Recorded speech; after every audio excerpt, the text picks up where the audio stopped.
Welcome to this episode of the Shared Security Podcast. And today, it's just me. I'm going to be hosting the podcast by myself. My two co-hosts, Kevin and Scott, are not available, which is totally fine. And occasionally I get to do this podcast myself.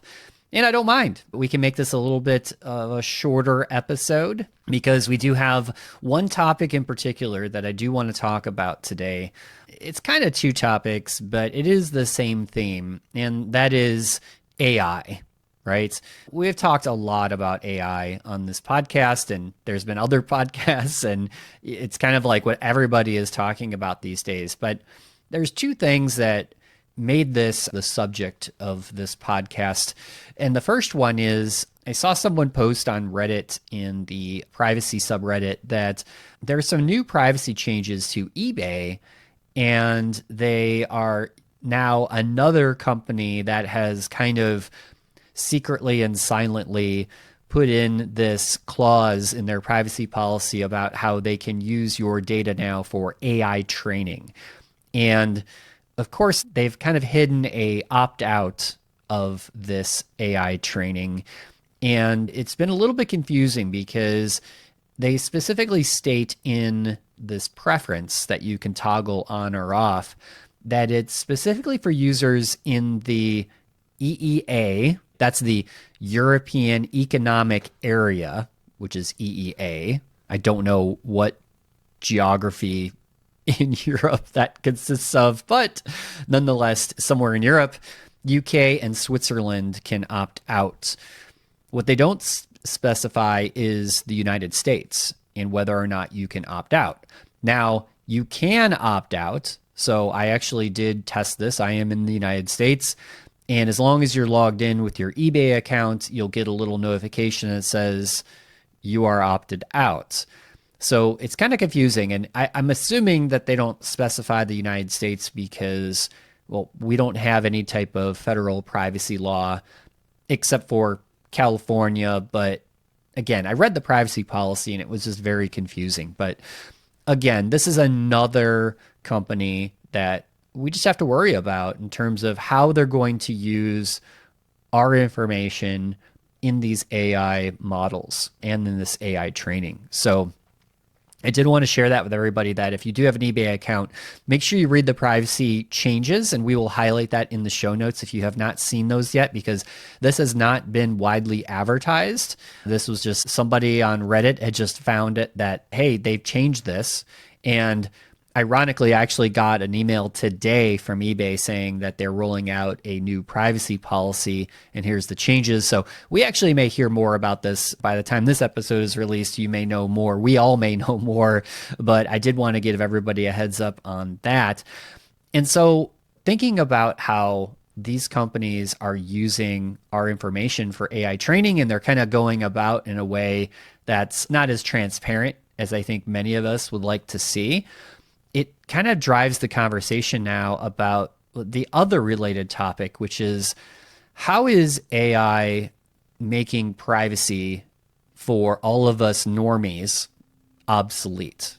And so what I mean by that is there's obviously a privacy trade-off with AI and running these models in terms of whether or not you're running them locally, which is obviously more private, or if you're using something like ChatGPT or Gemini that is actually taking this information that you're putting into it and it's going into the cloud and it's going into these much larger models.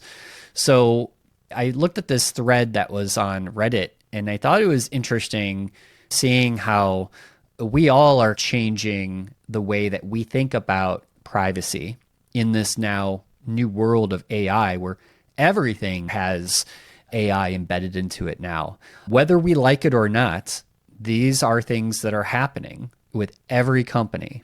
Every company is looking at this as a way to automate things, to provide better customer service.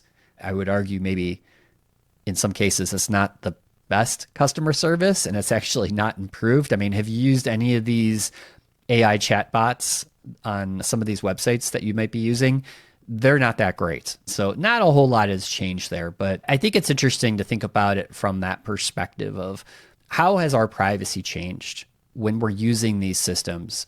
This author also talks about on this thread that mass data collection and AI-driven surveillance is going to continue to increase. So this is obviously governments and nation states all using AI to better surveil a population. I think these are all concerns that we need to think about. And what does it mean for all of us normal people that are just going about our daily lives, trying to live our lives? We have to use this technology. We have to be sharing our data. Otherwise, we wouldn't be able to use all these services. But what does that actually mean to the future? And I know it's also a conversation of, and I've heard people say this, right? Like, well, just stop using all of this big tech. Stop using Amazon. Stop buying from Amazon. Buy everything local, or, buy your eggs from the farmer's market. Don't give your money to Walmart, right? I don't know if that is the answer, right? Of like, just stop giving money to these giant corporations who are going to be using your data for AI models. I don't think that's the answer. And that's really hard to do. Like, for a lot of us, it's hard to just say, I'm just going to give up Amazon.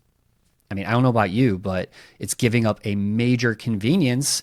And oftentimes we're thinking like, well, if I don't buy it from Amazon, where am I going to get it? And sometimes that's tough. So these aren't easy answers. I think the author is right in some ways that AI is going to change the way that we think about privacy. And we may have to adapt, and we may have to evolve the things that we do to keep a little bit more of our privacy. I don't want to say that privacy is dead. I definitely don't think it is, but I would say that privacy has changed, and it's changed quite a bit, and it's going to continue to change, especially with AI and the way that we see that evolving. So we'd love to hear your thoughts as well. So please comment on the YouTube video for this episode or send us a message. We'd love to hear from you. This is definitely a conversation that we will continue to have on the podcast, and we appreciate hearing from our listeners. So we're going to keep this episode short and sweet today, but I want to thank you all for listening and supporting the podcast. And until next time, stay safe, stay secure, and stay private. Thank you for watching or listening this episode. Be sure to subscribe wherever you like to get your podcasts. Visit sharedsecurity.net for merch, previous episodes, and more. If you'd like to help support the podcast, join our Patreon to get ad-free episodes and many more exclusive supporter-only benefits. Visit sharedsecurity.net/supporter for more details.